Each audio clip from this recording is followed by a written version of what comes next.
Developing now at 10 in Odessa neighborhood is on the lookout for someone who's been tagging all of their cars with notes of scripture. Now, some people say they believe it's connected to car burglaries in the area. ABC Big 2's Rachel Hallam spoke with some neighbors who say they just want it to stop.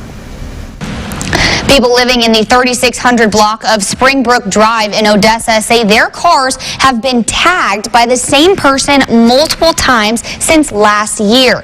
They believe it's connected to cars being broken into later that night after being tagged. Now they hope the person responsible stops or police catch them. It is still a mischievous thing that's going on in our neighborhood with the thefts. I think that, it's best to be precautionary, and that's really what I'm getting down to.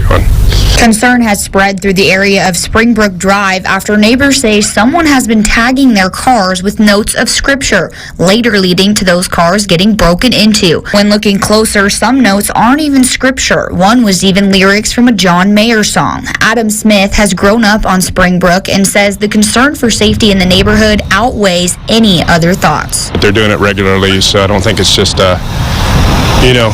graces of the Lord, giving scriptures out like things used to be, things you could kind of turn a blind eye to or just not acknowledge as a bad deed, but people are not minded the same way that they used to be, so it's better to be safe than sorry. Smith says this case is making everyone uncomfortable in their own homes and hopes this changes soon.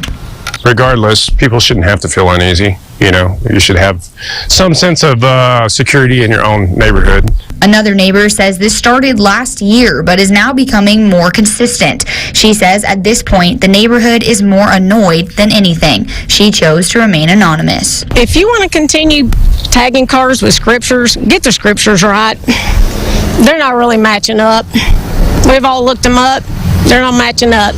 Corporal Steve Lesueur with the Odessa Police Department says no matter the circumstance, people should always report it to law enforcement. A lot of times people think that they're wasting our time by calling those types of calls, and the truth is you're absolutely not wasting our time. You really have nothing to lose. It's always better to be safe than sorry. OPD also says they have received multiple reports from this area in reference to the car tagging and ask that if you have any information that could help stop the person responsible, contact the department directly. Reporting in studio, Rachel Hallam, ABC Big 2 News.